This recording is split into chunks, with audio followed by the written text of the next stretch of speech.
Kajian Kitab.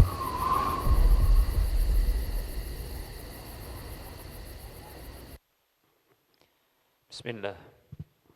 Assalamualaikum warahmatullahi wabarakatuh.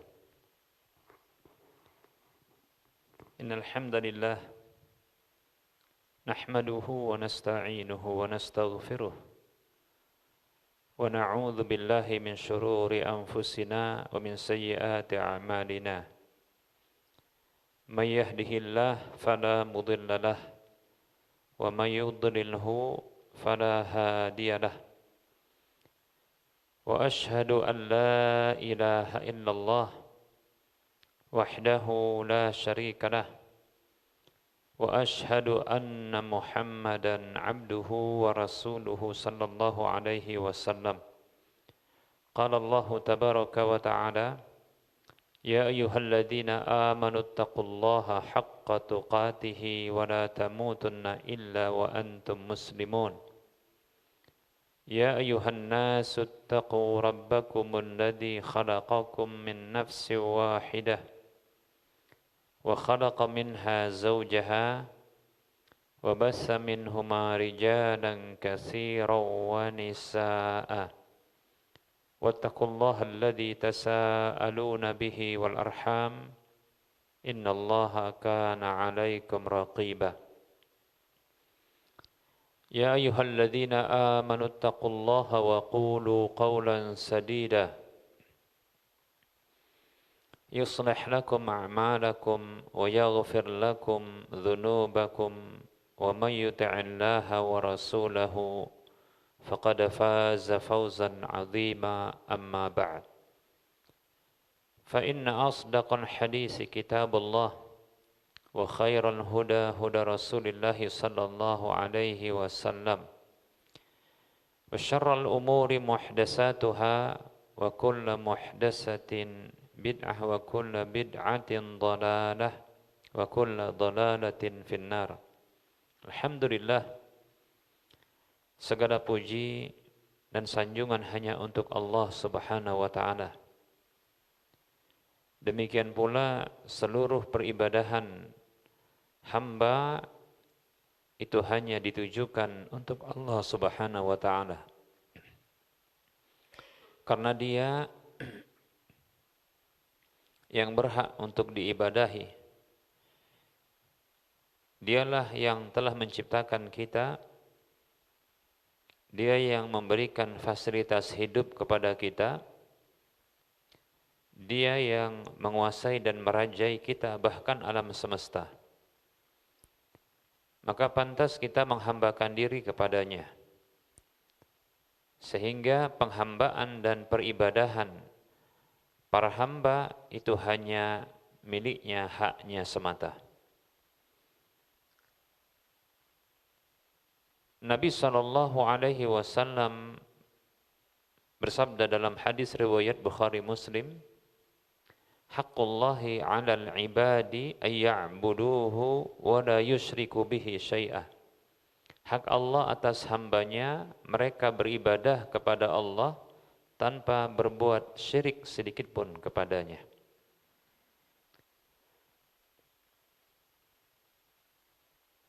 Kemudian salawat dan salam tak lupa kita ucapkan untuk Nabi kita Muhammad sallallahu alaihi wasallam,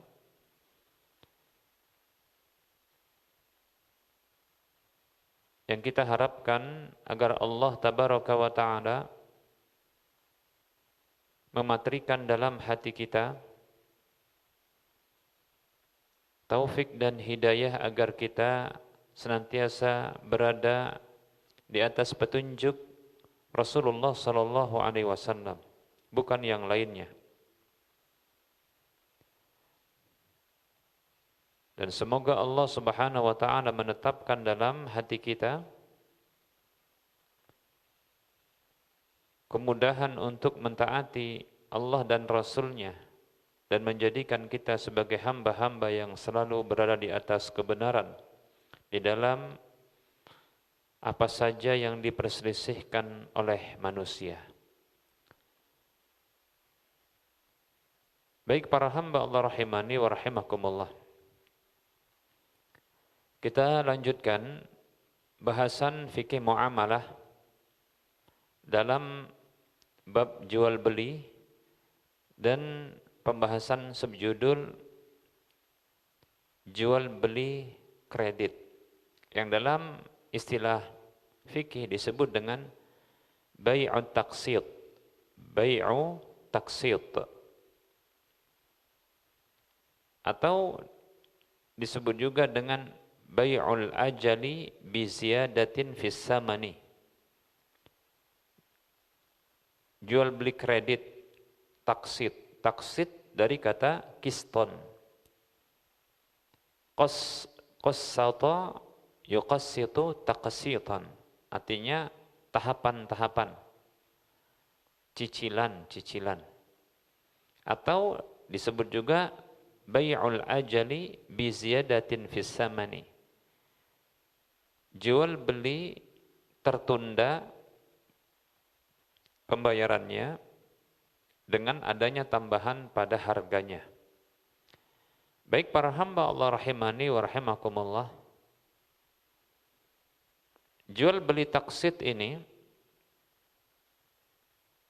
para ulama mereka berbeda pendapat. Jual beli taksid, jual beli kredit seperti ini, maka para ulama mereka berbeda pendapat.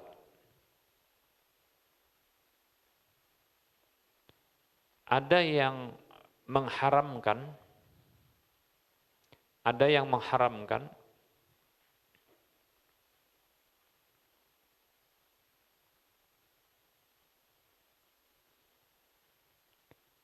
karena mengkategorikan di sini jual beli ini adalah termasuk jual beli dengan dua harga atau yang disebut dalam istilah hadis al-bai'ataini fi bai'atin. Aqdul bai'ataini fi bai'atin. Yaitu jual beli, dua bentuk jual beli dalam satu jual beli. Baik para hamba Allah rahimani wa rahimakumullah, pendapat yang pertama ini mengkategorikan itu sebagai bentuk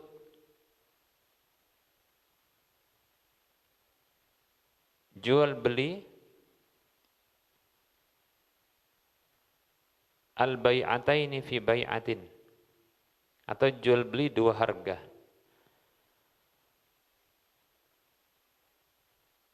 Yaitu pertambahan waktu itu mengharuskan adanya pertambahan harga. Sehingga ada dua harga, yaitu harga kontan dengan harga kredit.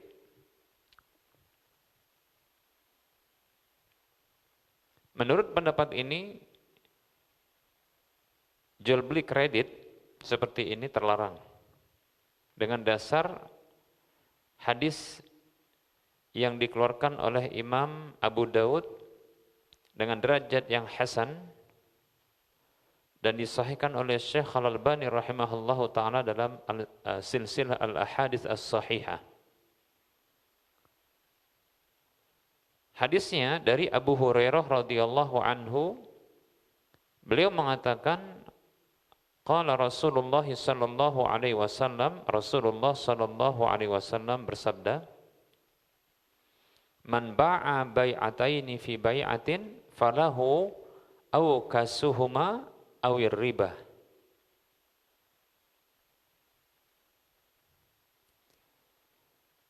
Nabi SAW bersabda, siapa saja yang menjual, belikan bentuk dua penjualan dalam satu penjualan, maka dia mendapatkan yang paling ringannya, itulah harga dasar, harga kontan, awir riba, atau mendapatkan riba. Itulah kalau harga kredit, begitu menurut pendapat ini. Ya.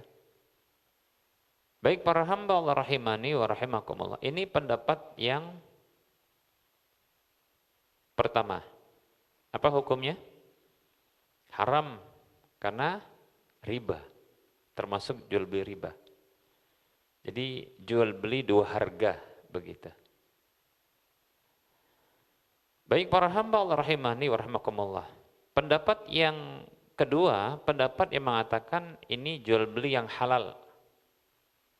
Ini jual beli yang halal. Bukan riba dan bukan terlarang. Dengan syarat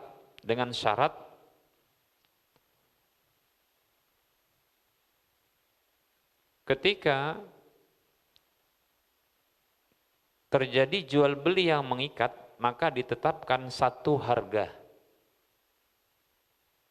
Ketika ditetapkan jual beli yang mengikat, maka ditetapkan satu harga. Apakah yang disepakati harga kontan, ataukah yang disepakati harga tertunda pembayaran?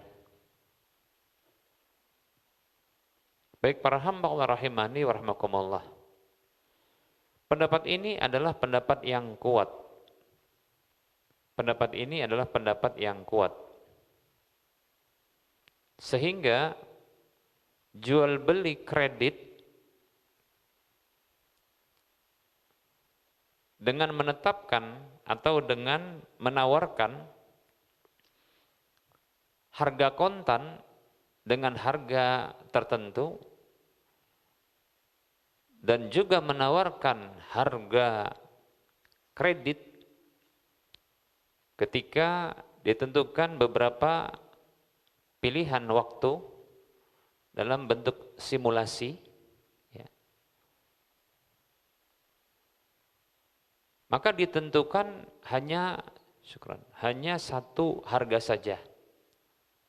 Ketika terjadi jual beli yang mengikat, maka ini pendapat yang kuat bahwasanya itu boleh. Lalu bagaimana menanggapi sabda Nabi Shallallahu Alaihi Wasallam, siapa saja yang menjual belikan dengan bentuk jual beli pada satu penjualan, maka itu ia mendapatkan harga modalnya atau dia mendapatkan riba. Harga modal maksudnya harga kontan, ya. Maka perlu diketahui hadisnya berbunyi dengan man ba'a, siapa yang menjual belikan. Artinya ini sudah terjadi transaksi jual beli yang mengikat. Adapun dalam kasus jual beli kredit yang memberlakukan kalau kontan harga sekian, kalau tertunda pembayaran lebih tinggi, maka ini bukan jual beli, namun dalam bentuk penawaran. Paham ya? Belum terjadi jual beli. Kapan jual beli? Ketika sudah ditetapkan akad atau transaksi yang mengikat, sehingga sang penjual tidak boleh mundur, sang pembeli tidak boleh batal, gitu. Itu yang mengikat. Nah, ketika mengikat seperti ini, ditetapkan satu harga saja, baik itu contohnya dia harga kontan, atau ditentukan harga kontan, atau satu lagi harga kredit. Kita berikan contoh, satu buah mobil apabila dijual dengan kontan, maka dia seharga 250 juta. Kontan. Mobil baru. Namun apabila tidak kontan, maka harganya bertambah. Bila dalam jangka 2 tahun, maka menjadi 300. Kalau 3 tahun, 350. Kalau 4 tahun, 400. Kalau 5 tahun, 450. Katakan begitu, itu simulasinya. Nanti disebutkan per bulannya berapa harganya, kira-kira begitu. Maka ini dalam bentuk penawaran, bukan jual beli, belum jual beli. Karena jual beli itu mengikat, ini baru penawaran harga. Jadi disebutkan dua harga atau lebih, itu bukanlah jual beli dua harga atau lebih harganya. Memang jual beli dengan menetapkan, mengikat ada beberapa harga pada barang tersebut, nah di sini yang terlarang. Tapi di sini dalam bentuk penawaran.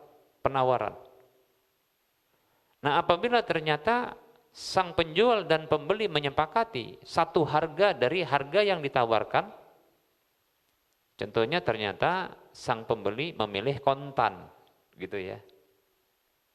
Dah, deal kontan. Maka ditransfer uangnya, diambil barangnya. Atau dia memilih dengan cara kredit. Dia sanggup katakan ya 2 tahun, maka dia jadinya 300 juta, dicicil sekian. Dengan 300 juta, tapi 2 tahun disepakati, barang tersebut harganya 300 juta dengan cicilan 2 tahun. Maka ini cuma satu harga, paham ya? Jadi bukan dia dua harga. Kalau begini model jual belinya, maka tidak ada larangan. Dan hadis yang kita sebutkan tadi tidak tercakup dalam kasus ini. Bagaimana dia terjadi atau berlaku hadis ini pada kasus?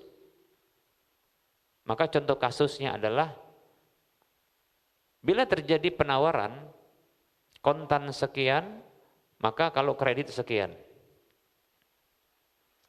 Ternyata sang pembeli adalah orang yang dikenal oleh sang penjual. Lalu sang pembeli mengatakan, saya tidak ada uang cash. Gampang Pak katanya, gampang. Kita kan tetanggaan katanya, kita kenal baik, gak apa-apa ya. Berarti kredit ini, baik kredit. Maka ditetapkan kredit. Sementara kredit itu ada pilihan tahun. Tidak ditentukan salah satunya. Tidak ditentukan salah satunya. Maka yang seperti ini, ketika deal kendaraan atau objek transaksi deal diambil jadi jual beli, lalu pada waktu pembayaran tidak ditentukan, yang masing-masing waktu ini punya harga yang berbeda. Sehingga ketika didilkan itu jual beli, mengikat dia, namun tidak ditentukan harga yang terdapat dalam simulasi tersebut, maka terjadi jual beli mengikat dalam kondisi pada barang itu ada beberapa harga, bahkan bukan hanya dua harga, paham tidak? Karena ada 2 tahun, 3 tahun, 4 tahun, 5 tahun, paham ya? Nah yang seperti ini betul berlaku larangan tersebut dalam hadis ini. Bisa dipahami kira-kira. Ya. Atau contohnya ini juga bisa masuk ke dalam hadis ini. Contohnya disepakati setelah dipilih satu harga dari harga yang ada pada simulasi dengan model skema kredit. Skemanya kredit. Oke, saya pakai kredit. Berapa Anda mampu? Perkiraan sekitar 3 tahun atau 4 tahun. Baik, kalau 3 tahun berarti 350 juta. Ya. Kalau 4 tahun maka 400 gitu per juta. Baik.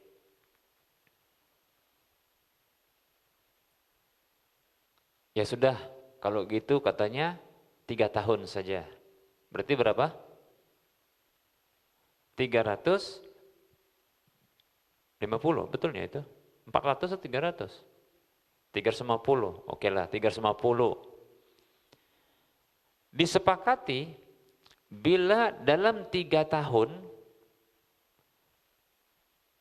molor, tidak tertunaikan, tertangguh pembayarannya, tertunda pembayarannya, macet dia, maka masuk tahun keempat harganya. Maka disepakati masuk nanti kalau lewat 3 tahun belum lunas juga karena macet, maka masuk harganya di tahun keempat. Berarti pada barang tersebut ada 2 harga. Pertama, harga 3 tahun dengan harga 4 tahun. Jadi berarti harganya 350 atau 400. Ini berlaku hadis ini, paham enggak? Gitu. Lihat bagaimana ya jelinya para ulama dalam merinci begini. Makanya tidak bisa kita ya mengambil satu pendapat yang sifatnya mengglobal, pukul rata, halal halal, haram haram. Nah itu harus dirinci, ya. Selama dalam rincian itu memang dia berbeda satu dengan yang lainnya. Kalau ini berbeda tentu, ya.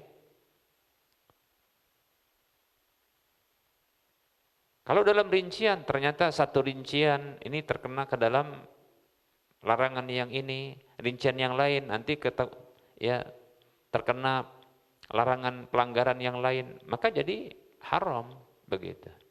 Bisa dipahami kira-kira?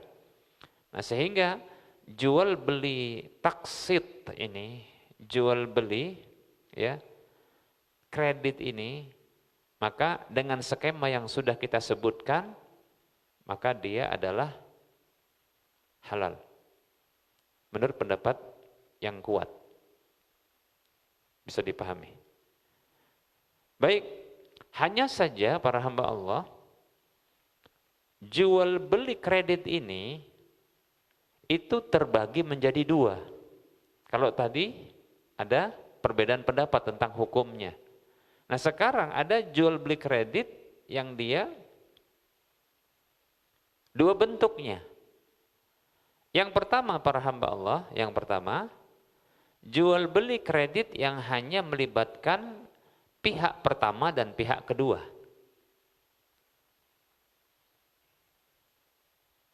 Yang hanya melibatkan pihak pertama dengan pihak kedua, yaitu pihak penjual dan pihak pembeli saja. Ya. Pihak penjual dengan pihak pembeli saja.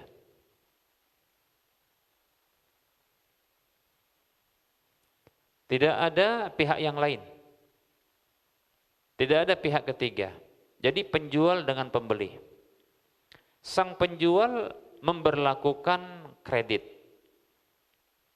Baik itu secara spontan, maksudnya dari awal penjual, atau ketika ada permintaan dari sang pembeli. Oh saya nggak punya uang kontan katanya. Waduh gimana ya? Ya sudahlah katanya gitu ya. Atau memang semenjak awal sang penjual dia memberlakukan kredit, jual beli kredit. Cuma skema yang pertama ini para hamba Allah, ini enggak melibatkan pihak lain. Hanya 2 pihak saja. Ya, yaitu suami istri. Gitu. Bukan. Apa itu? Penjual dan pembeli. Loh kan bisa suami istri jual beli. Boleh enggak suami istri jual beli? Boleh. Boleh enggak? Loh, kok enggak dijawab? Boleh enggak suami istri jual beli? Suami jadi penjual, istri jadi pembeli, atau kebalikannya. Suami jadi pembeli, istri jadi penjual. Boleh enggak? Boleh enggak? Ini mazhabnya mazhab yang mana ini? Boleh atau enggak? Boleh atau tidak? Boleh. Bagi yang mengatakan tak boleh, maka diduga dia ini orang yang seperti mengatakan tak boleh karena punya alasan yang saya duga begini alasannya. Harta istri, harta suami. Harta suami, harta istri. Nah begitu. Itu dikatakan enggak boleh. Ya ngapain pula suami istri jual beli? Karena hartanya nyampur semua. Ya harta istri kan harta suami. Harta suami, harta istri, gitu kan? Gitu? Enggak. Enggak benar itu, harta istri, harta suami. Harta suami, harta istri itu enggak benar. Yang parah adalah harta suami itu harta istri ya hartaku sendiri katanya. Suami enggak ada hartanya. Itu yang parah itu ya. Kalau gini payah mau kawin lagi ya. Baik para hamba Allah rahimani wa rahimakumullah. Yang benar itu harta istri bukan harta suami. Dan harta suami bukan harta istri. Hanya saja kewajiban suami menafkahi istri. Gitu. Paham nggak? Demikian para hamba Allah.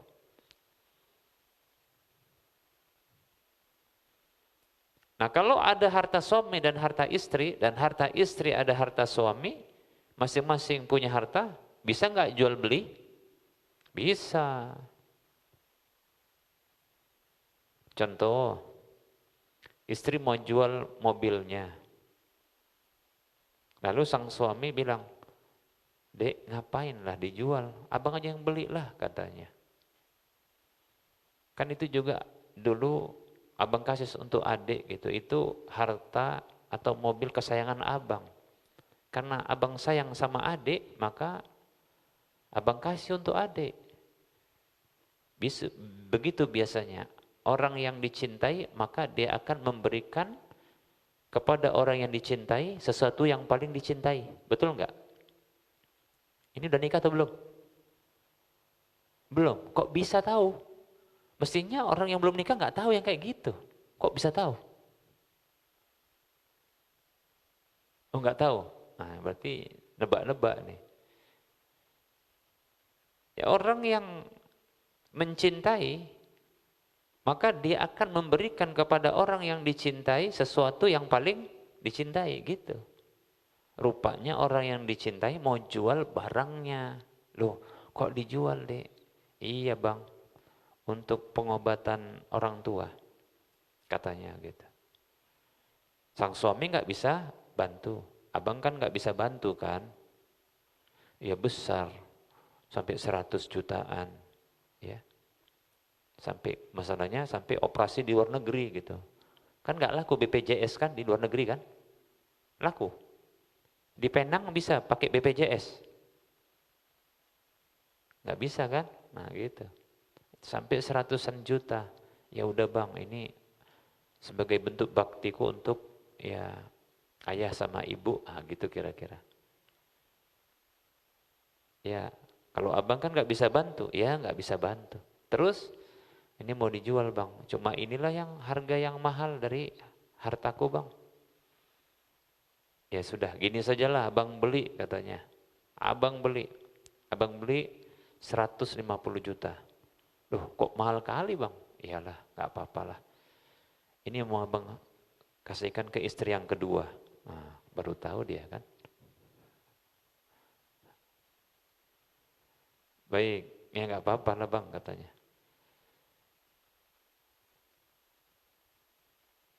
Jual beli suami istri sah, boleh. Baik para hamba Allah rahimani wa rahimakumullah. Suami istri kalau jual beli hukumnya adalah sah. Karena masing-masing punya apa? Punya harta. Baik para hamba Allah rahimani wa rahimakumullah. Saya nanya dulu, kenapa bahasnya kok bisa sampai kemari? Tadi bahas apa?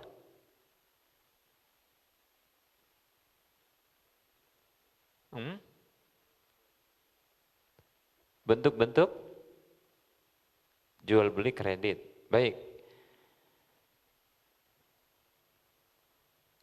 Kita skip jual beli suami istri ya. Kita kembali ke jual beli kredit. Baik para hamba Allah rahimani wa rahimakumullah. Ada dua bentuk jual beli kredit. Yang pertama melibatkan hanya dua pihak saja, suami istri. Suami istri. Melibatkan penjual dan pembeli. Penjual dan pembeli. Nah, ketika mereka ini memberlakukan jual beli dengan pembayaran tertunda sampai batas waktu tertentu, maka ini dibolehkan dengan syarat pertama, terpenuhi semua syarat-syarat jual beli. Yang kedua adalah tidak ada denda keterlambatan. Terpenuhi semua syarat jual beli, kemudian tidak ada denda keterlambatan. Sebenarnya di antara syarat jual beli itu adalah tidak ada riba. Tidak ada riba. Itu di antara syarat jual beli. Tidak ada pelanggaran riba. Syarat yang kedua adalah denda keterlambatan yang itu merupakan riba. Kenapa ini kita keluarkan?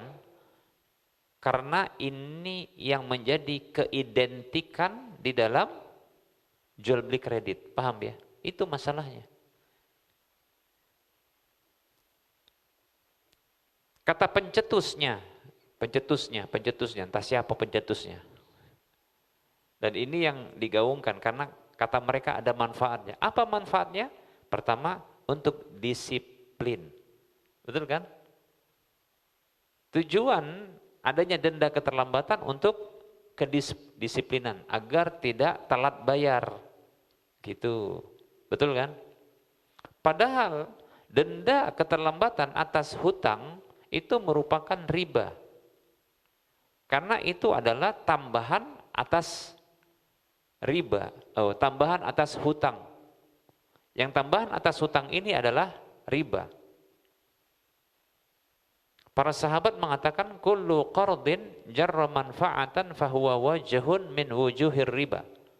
Setiap hutang piutang yang menetapkan manfaat apa saja tambahannya, maka itu adalah salah satu dari bentuk riba. Dan secara khusus praktek denda keterlambatan ini prakteknya orang-orang Arab jahiliyah. Mereka mengatakan begini, ya, anzirni azidka. Berikan tangguh kepadaku, aku akan tambahkan untukmu dari hutangku. Maksudnya berikan tangguh kepadaku, yaitu tambahan waktu atas hutangku, aku akan tambahkan untukmu. Ini praktek riba, model Arab jahiliyah. Paham ya? Tidak boleh. Jadi ini syaratnya. Apa tadi yang pertama? Terpenuhi semua syarat-syarat jual beli. Kemudian yang kedua, tidak ada denda keterlambatan. Ini untuk jual beli dengan melibatkan dua belah pihak saja, penjual dan pembeli saja. Bisa dipahami. Baik para hamba Allah rahimani wa rahimakumullah. Para hamba Allah rahimani wa rahimakumullah. Adapun bentuk atau skema yang kedua dari jual beli kredit ini adalah jual beli dengan melibatkan pihak ketiga. Berarti ada berapa pihak? Ada berapa pihak? 3. Yang pertama suami, yang kedua istri pertama, yang ketiga istri kedua. Gitu. Hah? Bukan. Bukan. Ya. Yang pertama penjual, yang kedua pembeli, yang ketiga tukang parkir. Tukang parkir. Bukan agen, tapi adalah ya pihak pembiaya. Paham tidak? Pihak pembiaya. Dan inilah dia yang berlaku saat ini. Dalam jual beli contoh nih ya. Yang berlaku yang banyak seperti ini. Di Indonesia juga banyak ini. Seperti contohnya showroom yang menghadirkan apa? Finance. Apalagi leasing. Apalagi tukang cuci piring. Oh, bukan ya. Bank. Ya kan? Lembaga keuangan. Itu dalam dunia kendaraan. Dalam dunia jual beli properti rumah, maka muncul dia KPR. Yang penyokongnya adalah perbankan-perbankan konven. Betul kan? Nah gitu.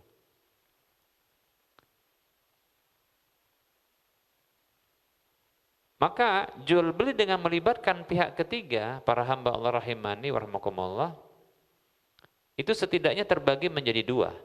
Yang pertama adalah yang syar'i. Yang kedua adalah yang tidak syar'i.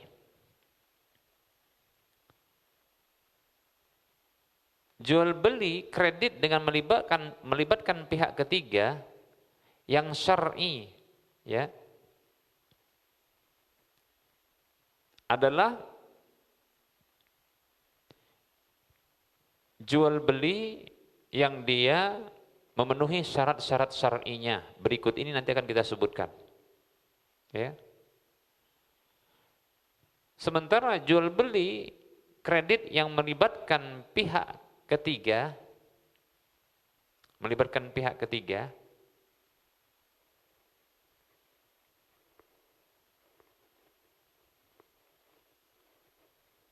yang tidak syar'i, maka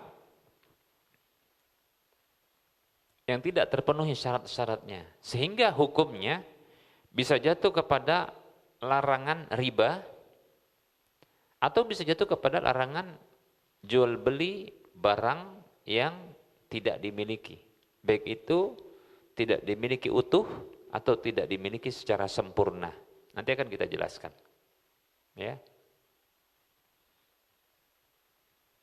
Nah, bagaimana jual beli kredit dengan melibatkan pihak ketiga yang ribawi? Yang ribawi adalah pihak ketiga, dalam hal ini pihak pembiaya, finance-nya, lembaga keuangannya, itu hanya sekedar pemberi talangan, paham ya? Dia hanya memberikan talangan saja. Jadi sekedar memberikan hutang. Hadirnya dia hanya sekedar pemberi hutang kepada pihak calon customer yang tak mampu beli kontan. Paham ya? Lalu nanti dibayar dengan cara berlebih. Nah ini ribawi. Yang ini ribawi.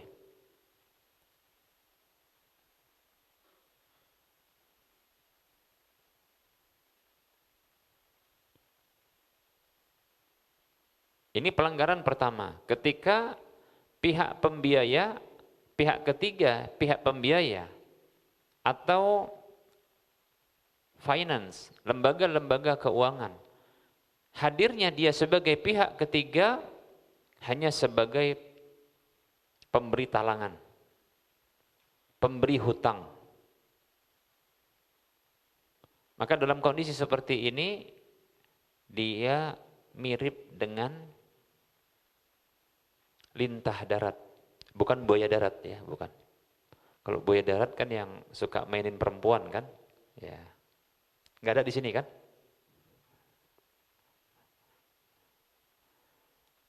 Ya, lintah darat, nyedot saja dia, nyedot saja. Dia nggak mau rugi, dia mau untung saja. Kalau rugi, nah itu urusan kalian. Pokoknya aku sudah kasih. Aku cuma nempel saja di sini, aku ikut, nah aku sedot. Mana bagianku? Gitu. Ya lintah darat begitu. Ya. Nah, jangan sampai seperti itu. Ya, pihak pembiaya hanya sebagai apa? Lintah darat. Enggak mau nanggung rugi. Ya mestinya kalau kehadiran pihak ketiga, kalau mau dia untung, kalau mau dia dapatkan laba dari dana yang dia telah share tersebut, itu dia harus tanggung kerugiannya. Jangan nggak mau nanggung rugi dia. Jangan hanya sekedar memberikan apa? Hutang, uang digelontorkan, tapi tidak mau nanggung kerugian. Nah ini melanggar sabda Nabi SAW, la yahillu ribahu ma lam yutman. Tidak halal keuntungan usaha yang tidak ditanggung kerugiannya. Begitu juga dalam hadis yang lain, kalau nggak salah ini hadis riwayat Ibnu Majah atau Imam Ahmad, Nabi mengatakan sallallahu alaihi wasallam, haramun syifu malam yutman. Haram itu keuntungan, profit, keuntungan, usaha yang tidak ditanggung kerugiannya. Baik para hamba Allah, haram, nggak boleh. Ya.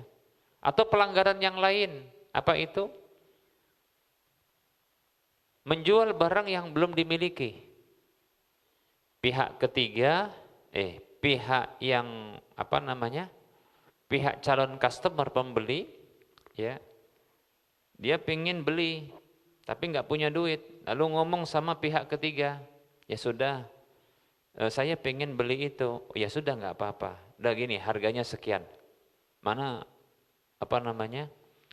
ini simulasinya, silahkan pilih, ya sudah ditentukan langsung, terus berapa? 4 tahun oleh calon pembeli, calon customernya, 4 tahun, ya sudah harga sekian. Mana DP-nya? DP-nya sekian. Dikeluarkan DP-nya. Sementara barang belum dimiliki. Nah, masalah yang begini. Ini menjual barang yang belum dimiliki. Baik para hamba Allah rahimani wa rahimakumullah. Nah, terus bagaimana jual beli kredit dengan melibatkan pihak ketiga yang syar'i? Maka harus terpenuhi syarat-syarat syar'inya.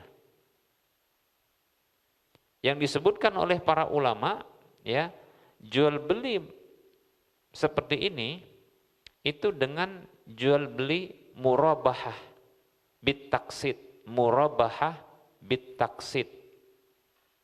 Jual beli murabahah bitaksid.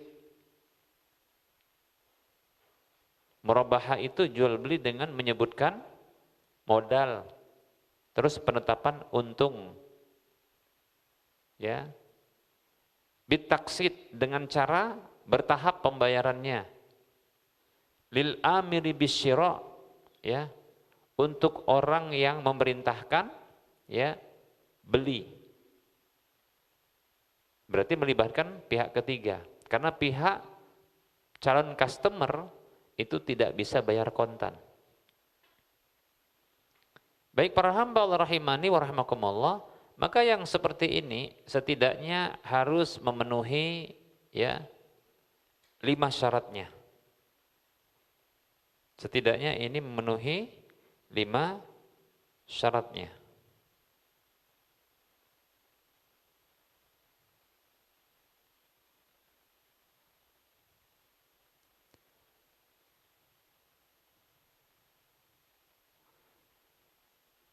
Nama jual beli seperti ini para hamba Allah disebut juga dengan bai'ul murabaha bitaksid lil amiri bisyira, atau bai'ul murabaha bitaksid lil wa'idi bisyira. Jual beli murabahah dengan kredit untuk orang yang memerintahkan beli, atau untuk orang yang janji mau beli, atau disebut juga dengan bai'ul murabahah murakkabah, nama lainnya. Jual beli murabahah yang bertingkat. Kenapa kok bertingkat? Nah, ini di sini karena memang dipersyaratkan bertingkat, yaitu ada 2 jual beli. Ada jual beli, yaitu antara pihak, ini kita sebutkan pihak-pihaknya, ya. Ada 3 pihak. Pihak pertama siapa ini? Penjual. Pihak kedua calon pembeli. Pihak ketiga pembiaya. Ada 3. Pihak pertama penjual, pemilik barang. Pihak kedua calon pembeli, customer, calon customer. Yang ketiga pembiaya. Baik, para hamba Allah rahimani wa rahimakumullah, maka di sini Disebut dengan murakkabah. Murakkabah itu maksudnya bertingkat karena memang ada dua jual beli. Yaitu nanti pihak penjual itu bertransaksi lebih dahulu dengan pihak pembiaya atas dasar pemesanan dari calon customer. Jadi calon customer baik itu dia datang dulu, ketemu calon customer berarti pihak kedua. Baik itu dia ketemu dengan pihak pembiaya atau dia ketemu sama pihak pemilik barang, pihak pertama. Katakan dia datang ke pihak pertama sebagai pemilik barang. Saya mau beli barang Anda. Tapi saya nggak punya uang kontan untuk belinya, jadi saya mau bayar cicil. Oh, maaf saya tidak berlakukan. Kalau mau, silakan temuin pihak ketiga. Dia siap untuk memberlakukan jual beli dengan kondisi kredit. Silakan. Begitu. Ya. Atau pihak ketiga sebagai pembiaya langsung dia ketemu sama atau si calon customernya ketemu dengan pihak ketiga sebagai pembiaya. Oh, saya mau beli ya barang dengan cara kredit ini dia. Oh, boleh nggak apa-apa. Paham ya? Begitu. Maka barang mana yang ditunjuknya atau yang diinginkannya, maka disebutkan dulu speknya, atau langsung dia bisa menghadirkan, maksudnya dia bisa menunjukkan barang biar nanti dibeli. Jadi skemanya adalah pihak kedua sebagai calon pembeli dengan pihak ketiga sebagai pembiaya itu akadnya hanyalah sekedar pesan, paham ya? Saya mau beli barang ini, ada di toko ini atau ada di showroom ini atau seperti ini. Tolong belikan barang itu untuk saya. Nah, itulah dia. Ya. Baik, ditunjuk barang, maka ini pesan, tidak mengikat. Tidak mengikat, hanya pesan. Hanya saja mungkin pihak ketiga sebagai pembiaya itu sudah melakukan simulasi. Ada simulasinya, penawaran-penawaran. Karena kredit kan nggak mampu bayar kontan, nah Anda mau mampunya berapa? Oh, di antara ini. Contohnya tadi 2 tahun, 3 tahun, 4 tahun, 5 tahun. Baik. Ini perkiraan harganya, silakan. Untuk menakar kemampuan. Oh, sepertinya bisa. Oh, baik. Jadi barang yang ini, iya, oke. Untuk pertama seperti ini hanya pemesanan, paham ya? Tapi biasanya pihak ketiga ini dia melakukan verifikasi.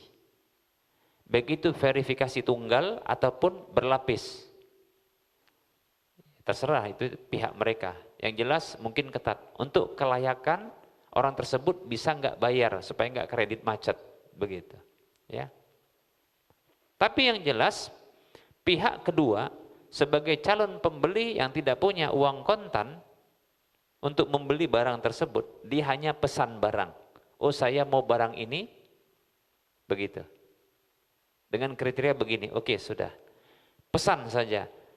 Kemudian tahapan berikutnya, skema berikutnya, kelanjutannya adalah pihak ketiga sebagai pembiaya, dia membeli barang yang ditunjuk atau yang diinginkan oleh sang pihak kedua. Sesuai dengan kriterianya. Dibeli kontan. Dibeli kontan. Baik itu transfer atau di kontan. Baik, sudah. Dan serah terima kontan. Langsung. Di mana pihak ketiga yang menanggung-jawabi barang tersebut kalau ada kerusakan yang bersifat alami. Seperti contohnya kalau ada force major bencana alam, maka ditanggung sama dia. Tapi biasanya lembaga keuangan yang finance begini itu nggak mau lama-lama. Ya.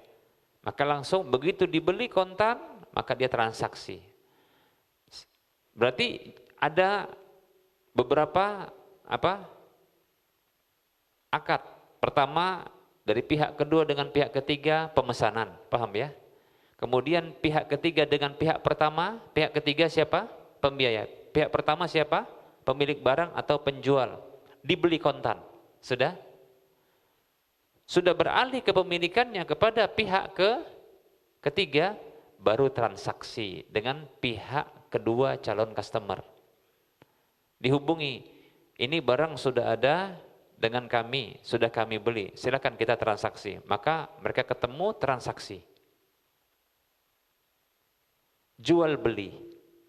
Maka setelah tadi diverifikasi oleh pihak ketiga sebagai pembiaya, customernya ini ternyata sudah layak. Mungkin karena pekerjaannya. Ya. Akhirnya apa? Terjadi jual beli kredit. Ditentukanlah ketika itu mungkin kesanggupan dia 4 tahun. Begitu. Harga tetap sekian. Mau itu pakai DP atau tidak pakai DP, boleh. Sudah? Dan syarat berikutnya, ya, skema berikutnya tadi sudah skema berikutnya tadi ini, ya. Tidak ada denda keterlambatan. Dan untuk mensiasati denda keterlambatan itu, karena sifatnya adalah untuk pendisiplinan, itu ada solusi. Ini namanya solusi syar'i. Apa itu?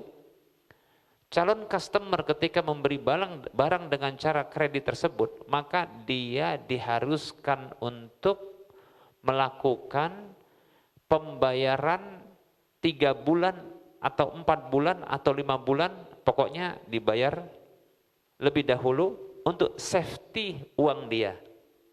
Nanti baru bulan berikutnya, apakah bulan keempatnya atau kalau 3 bulan berarti bulan keempatnya, atau bulan kelima berarti bulan keenamnya, itu dianggap baru pembayaran bulan pertama, paham ya? Lalu bagaimana dengan uang yang di safety tadi, yang dibayarkan ke lembaga keuangan tersebut atau pihak ketiga, itu hanyalah sebagai uang jaminan yang itu dimiliki oleh pihak pembeli, milik dia. Fungsinya adalah untuk menutupi kalau ada kredit macet, paham ya? Gitu. Tapi nanti begitu nanti dia membayar, contohnya membayar di bulan ke-10 macet, maka diambil pembayarannya dari uang yang sudah di safety di 5 bulan yang sebelum awal itu dibayarkan. Tapi nanti kalau diharapkan di bulan ke-11 atau bulan 12 ketika dia bayar, dia penuhkan dulu.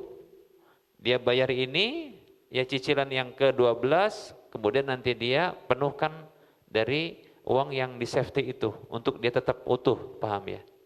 Nanti ketika di akhir, cicilan terakhir, katakanlah tersisa 5 bulan, dan dia punya safety uang tadi 5 bulan yang di awal tadi, yang ini belum terhitung, ini milik dia, itu bisa langsung ditutupkan. Dia katakan begini mungkin, baik itu pihak customer itu sendiri, pembelinya, atau pihak ketiganya, Pak, Bapak tersisa 5 bulan senilai dengan uang yang Bapak safety. Itu bisa ditutupkan. Oke, langsung tutup habis. Lunas, paham ya? Nah seperti itu. Baik, jadi kita ulangi, tadi itu skema dengan plus syaratnya. Sebenarnya ada 5 syarat, ini 5 syarat. Yang pertama, ini baik yang hadir di sini maupun yang live, ikut live ini, syaratnya ada 5. Pertama, tidak ada keuntungan atau harga jual yang disebutkan yang mengikat. Baik itu dalam bentuk persentase, nominal, tidak boleh. Ini syarat pertama, tidak boleh ada penyebutan harga atau keuntungan yang mengikat. Mengikat itu maksudnya jadi harus dia beli. Kenapa ini tidak boleh? Karena barang belum dimiliki, paham ya? Tidak boleh dia mengikat. Kalau mengikat itu jual beli. Menjual beli barang yang belum dimiliki ini haram, tidak boleh. Kata Nabi SAW, la tabi' ma laysa indak. Jangan kamu jual belikan barang yang belum kamu miliki. Kemudian yang kedua, syarat kedua. Syarat kedua adalah dimiliki barang tersebut secara sempurna, utuh dulu. Yang ditanggung jawabi.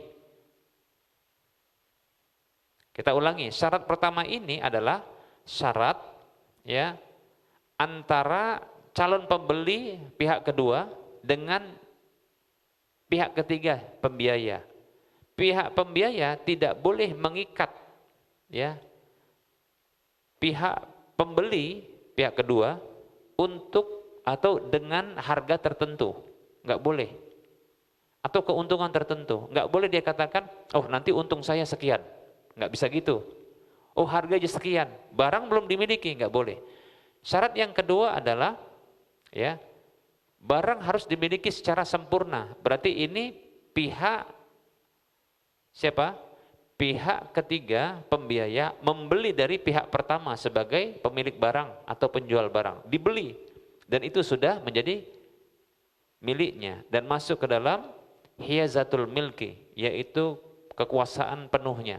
Yang kalau ada masalah maka itu ditanggung jawab sama dia, sama pihak ketiga. Dibeli dulu gitu ya secara sempurna. Kemudian syarat yang ketiga adalah tidak boleh ada siasat riba di mana pihak pembiaya memberikan sejumlah uang senilai barang kepada pihak kedua sebagai calon pembeli dengan alasan berapa harga barang? Oh sekian. Sudah saya titip, saya wakilkan kepada Anda untuk membelikan barang. Itu nggak boleh. Itu siasat licik saja itu. Namanya hilah. Al-hilah fir riba. Nggak ada begitu. Nggak boleh yang seperti itu. Oh kan perwakilan boleh Ustaz. Ah itu hilah saja itu. Pertanyaannya kalau wakil, kalau ada uang tersebut contohnya dirampok, siapa yang mau nanggung? Contoh nih.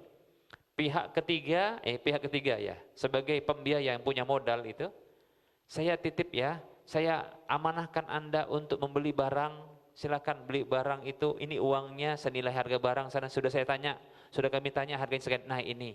Pertanyaannya, kalau dirampok uang itu, siapa yang nanggung? Hah? Kalau betul-betul akadnya perwakilan, saya titip saya ini, kalau dia dirampok, ini mestinya tanggung jawab siapa? Orang yang mewakilkan. Mau enggak pihak lembaga keuangan nanggung duit yang dirampok tadi? Karena sudah dikasihkan sama calon pembeli. Enggak kan?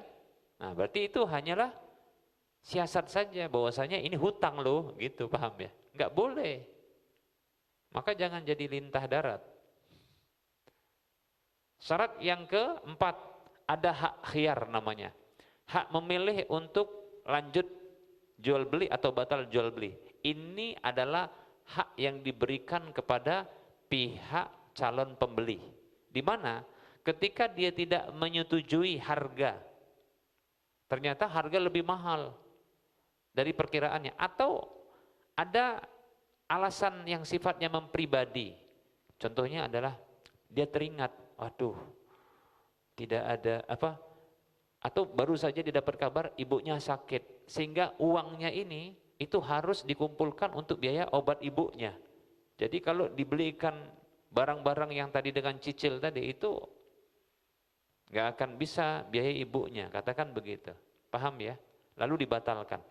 Lalu gimana dengan barang yang sudah dibeli oleh pihak ketiga dari pihak pertama? Resiko jual beli, gitu, paham nggak? Tapi janji beli, ya kan janji itu boleh dibatalkan ketika ada sebab, gitu loh, paham ya? Jadi nggak boleh diikat. Kalau diikat dia harus jual beli, berarti dari awal sudah terjadi jual beli, barang belum dimiliki, bahaya.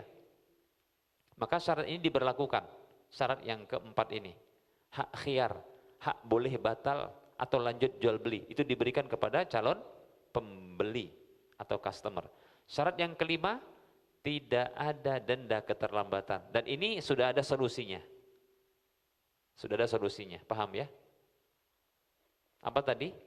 safety, uang senilai cicilan per bulannya selama beberapa bulan ke depan, paham ya? Untuk mengantisipasi apa? Kredit macet, gitu dia, paham ya? Ada lagi sebenarnya yang lain yang tak boleh, yaitu tidak ada asuransi konven yang masuk. Tapi ini ada solusi. Solusinya apa? Itu hanya urusan dari pihak lembaga keuangan tersebut, pihak pembiaya. Itu urusan dia. Kalau mau dia buat, jangan masukkan ke dalam akad. Baik para hamba Allah. Inilah yang disebut jual beli kredit syar'i dengan melibatkan tiga pihak. Dan insya Allah ta'ala di Medan, ini sebagai informasi, insya Allah kita akan launching ya, memberlakukan ya model jual beli seperti ini ya. Jadi nanti insya Allah ada lembaga yang khusus kita akan bentuk ya.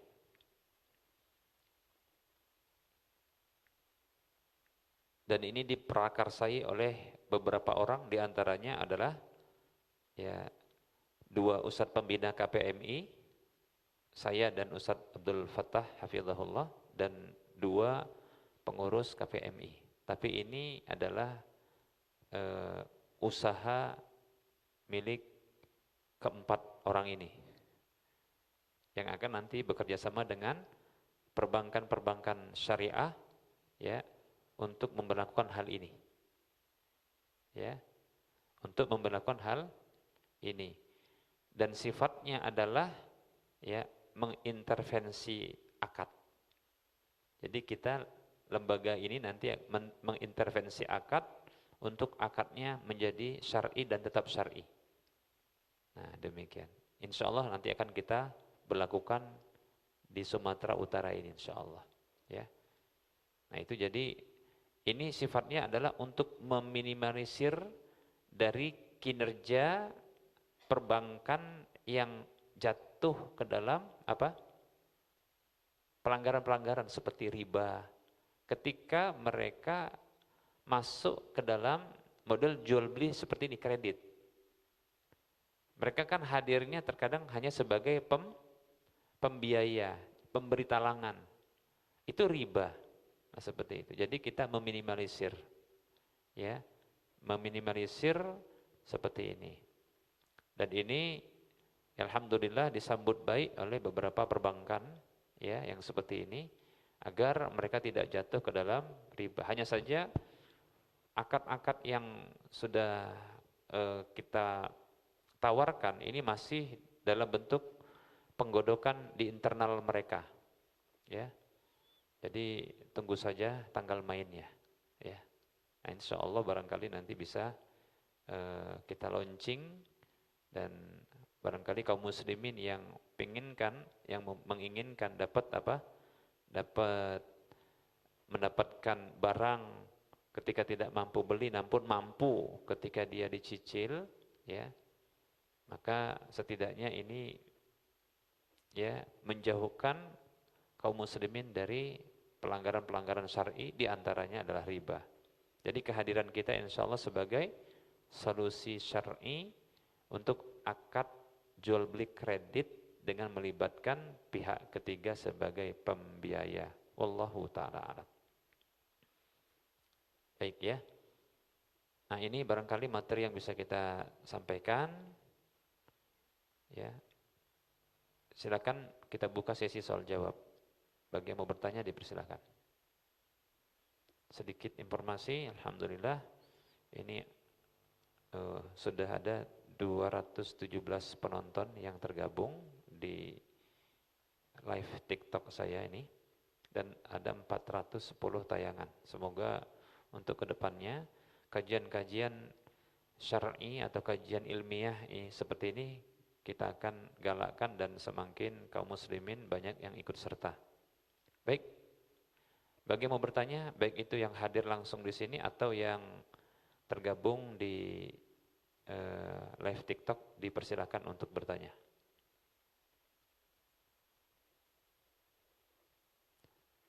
Dipersilakan, mungkin kalau mau bertanya langsung agak cepat karena waktunya mendekati waktu salat asar. Ya, silakan. Pakai pengeras suara, silakan. Fonsat izin bertanya, tadi ada hadis disebutkan kan kalau Rasulullah Shallallahu Alaihi Wasallam haramun sifun malam yuthman itu kan haram sebuah usaha apabila tidak ada kerugian ya Ustaz. Tidak ada haram keuntungan usaha yang tidak ditanggung kerugiannya. Itu untuk kayak skema yang disebut di tadi itu seperti apa Ustaz?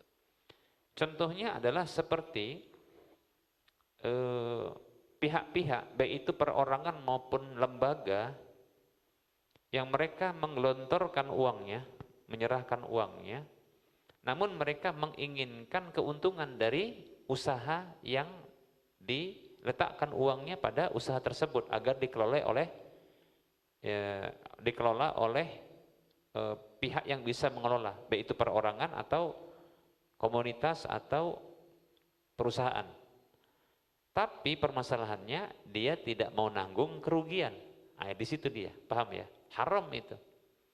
Jadi kalau siapapun kita, baik itu kita perorangan ataupun lembaga, ketika kita punya harta, uang, dan ada sebuah usaha, atau usaha tersebut ada atau mau diadakan, kita sebagai pengelolanya, sebagai pemodalnya, karena kita punya uang, maka uang yang menjadi modal tersebut ketika kita arahkan ke sebuah usaha yang akan atau sedang berjalan, itu kita sebagai pemodal wajib menanggung kerugian.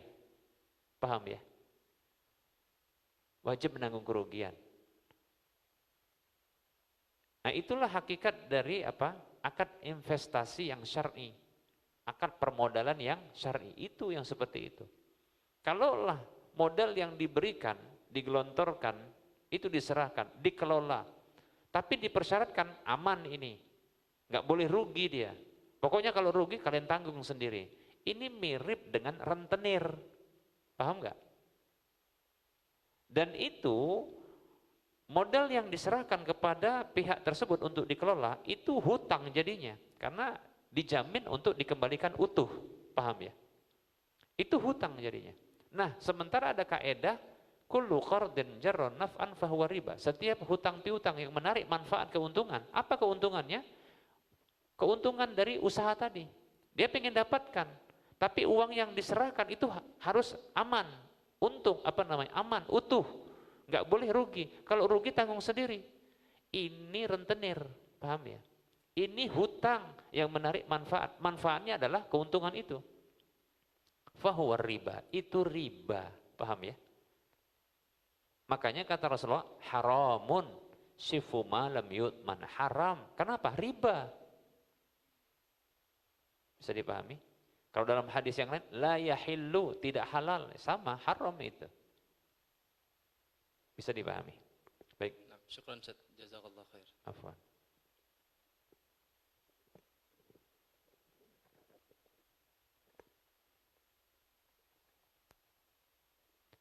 Silakan kalau mau bertanya yang lain.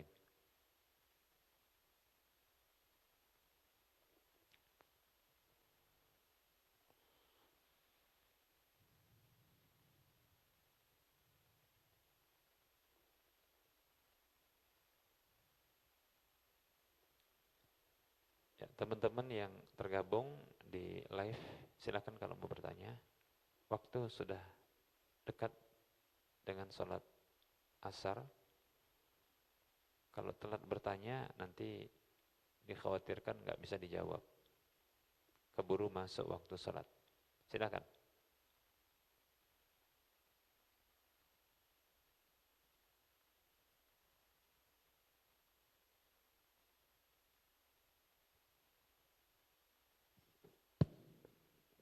Assalamualaikum warahmatullahi wabarakatuh Ustaz.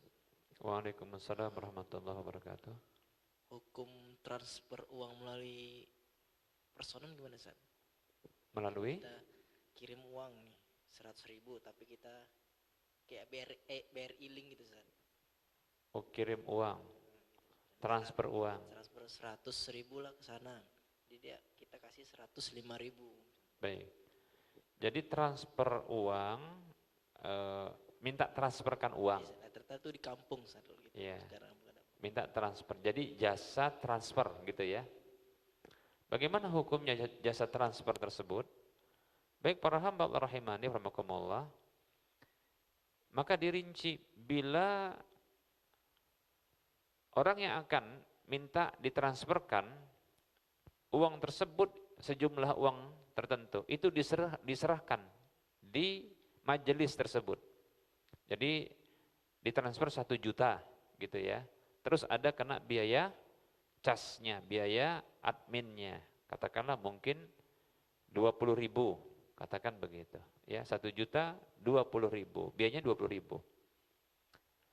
Maka jika nilai uang tersebut diserahkan di awal bersamaan dengan permintaan tersebut, baru nanti ditransferkan plus dengan keuntungan atau biaya administrasinya sekitar 20.000 atau lebih atau kurang, maka ini boleh karena tidak termasuk riba. Kenapa tidak termasuk riba? Karena tidak ada bentuk hutang di sana. Paham ya? Tidak dihutangi. Bisa dipahami? Karena uang diberikan plus dengan fee-nya, biaya admin. Tidak ada hutang. Ada hutang di sana? Enggak ada. Uang diserahkan di majelis akad, ditransfer senilai uang tersebut, diambil apa? Jasanya, biaya adminnya, upah admin, upah jasanya. Boleh, enggak ada hutang di situ. Yang tidak boleh adalah apabila ditransferkan uangnya lebih dahulu senilai uang yang akan disetorkan, lalu dikenakan biaya. Nah, dalam kondisi seperti ini dia hutang, yaitu pemilik jasa transfer tersebut yang memberikan hutang senilai uang yang ditransfer. Baru nanti diminta fee-nya, paham ya?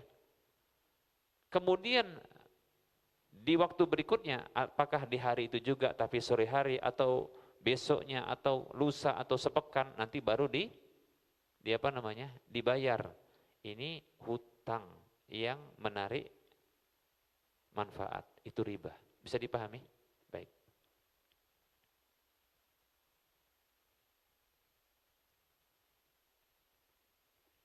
Ada yang lain?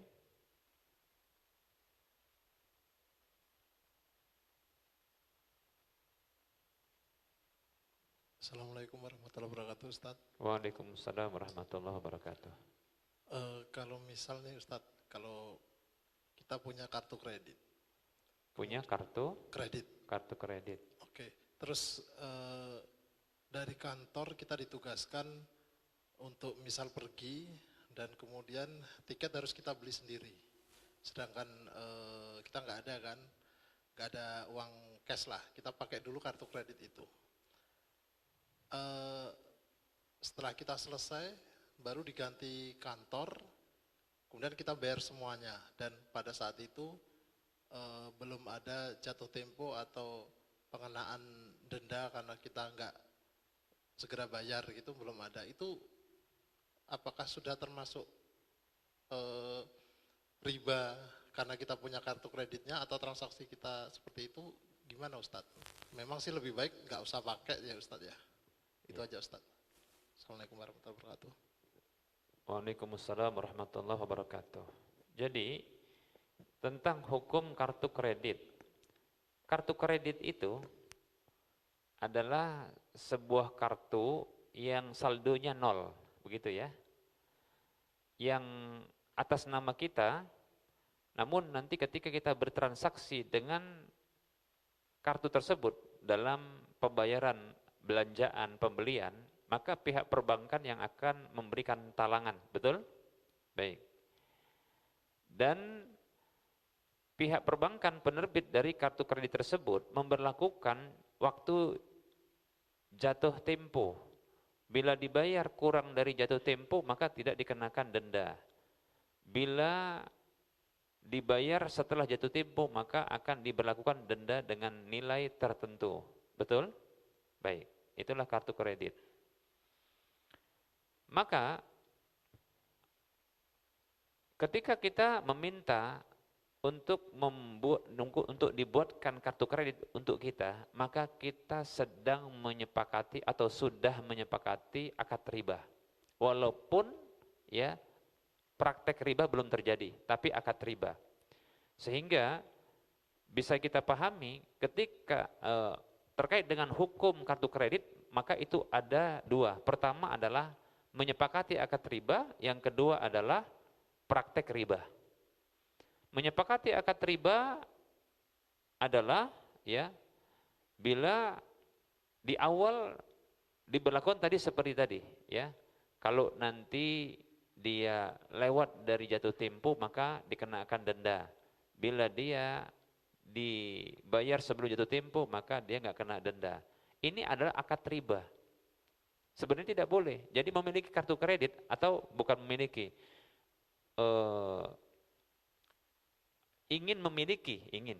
akan memiliki kartu kredit, maka perhatikan orang yang akan memiliki kartu kredit lalu dia minta kepada satu bank untuk menerbitkan kartu bagi dirinya, ketahui dia ini akan menyepakati akad riba, paham ya?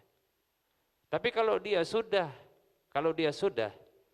memiliki kartu kredit karena sudah terlanjur atau nggak tahu atau bukan dia yang menerbitkan tapi siapa? Kantor contohnya, pihak perusahaan atau instansi atas nama dia nggak tahu menau, tapi langsung contohnya untuk kemudahan transaksi bagi pegawai tersebut. Maka di sini dia terbebas dari menyepakati akad riba. Cuma tinggal satu lagi, apa itu? Dia bisa jatuh kepada praktek riba. Terus kalau seandainya seseorang yang modelnya kayak tadi, dia baru tahu hukum kartu kredit, atau dia baru tahu atau dia dibuatkan oleh oleh kantor kartu kredit tersebut, sehingga dia tidak terjatuh kepada penyepakatan terhadap akad riba. Boleh enggak dia itu menggunakan kartu kredit? Jawabannya boleh dengan syarat. Dengan syarat dia bayar sebelum jatuh tempo, gitu caranya. Paham ya?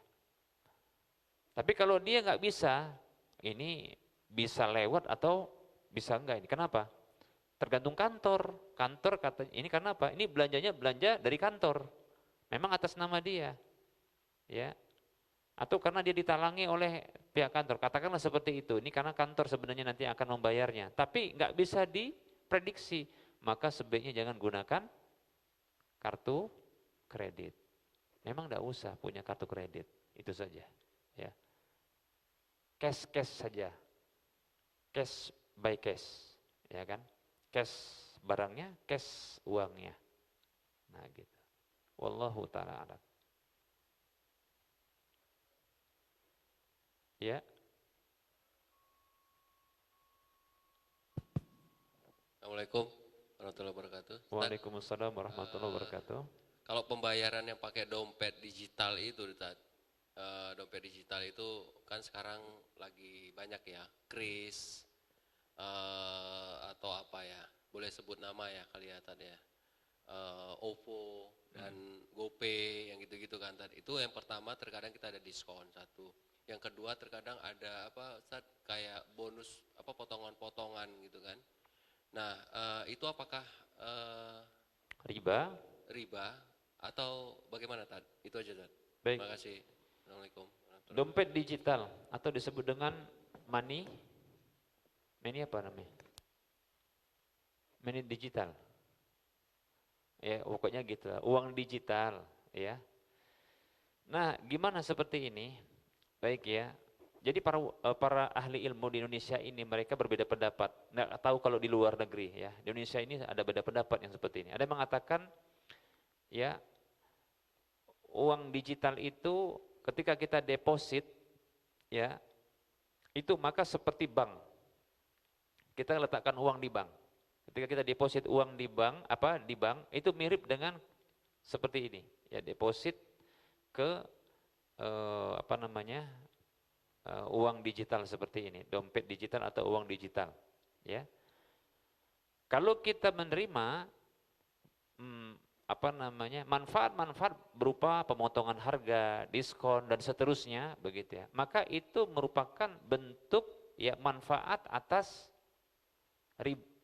hutang.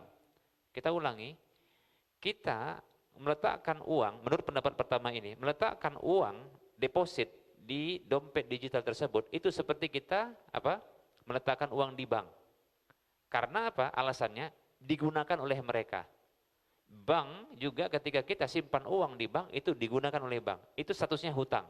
Gitu juga kita titipkan uang deposit di mana?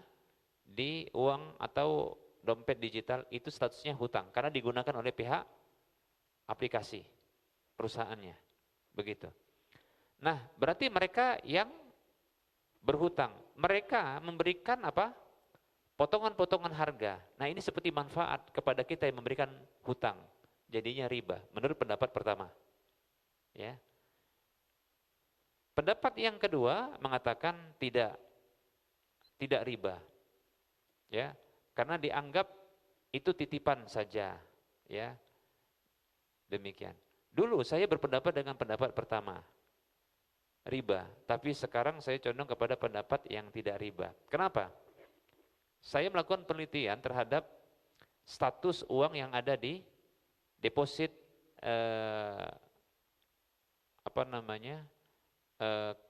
dompet digital ini, seperti OVO dan semuanya, Shopee Pay dan seterusnya ya.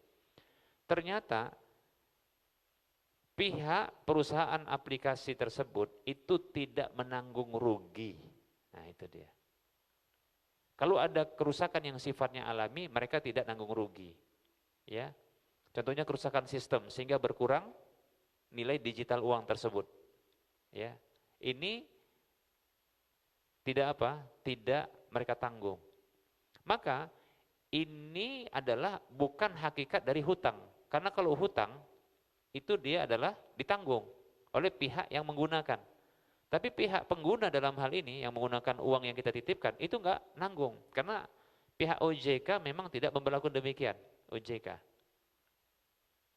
Ya, OJK. Tidak ada regulasi dari OJK. Saya baca-baca juga enggak demikian, enggak ada. Ya, bahkan ada rencana mau dibuat, berarti belum dibuat. Ya, belum dibuat.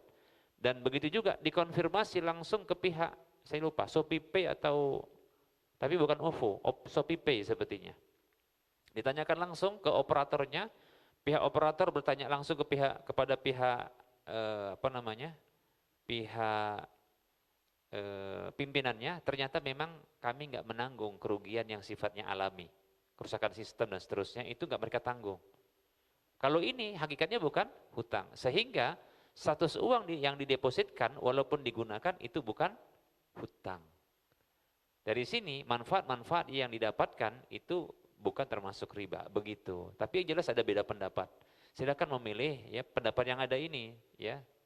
Kalau saya saat ini jadi pindah mazhab ceritanya ini. Pindah pendapat. Dulunya mengatakan haram karena itu riba, berikutnya adalah enggak. Kenapa?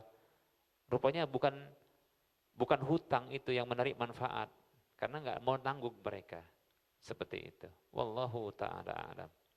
Karena sudah masuk waktu sholat asar untuk wilayah Medan dan sekitarnya, kita cukupkan. Mohon maaf ini karena sudah masuk waktu sholat sehingga pertanyaan yang sudah masuk ini enggak bisa dijawab ya. Mohon maaf, ini saja barangkali yang bisa kita sampaikan. Wassallallahu ala Muhammad wa ala alihi wa ashabihi ajma'in. Subhanakallahumma wa bihamdika asyhadu an la ilaha illa anta astaghfiruka wa atubu ilaika walhamdulillahi rabbil alamin. Assalamualaikum warahmatullahi wabarakatuh.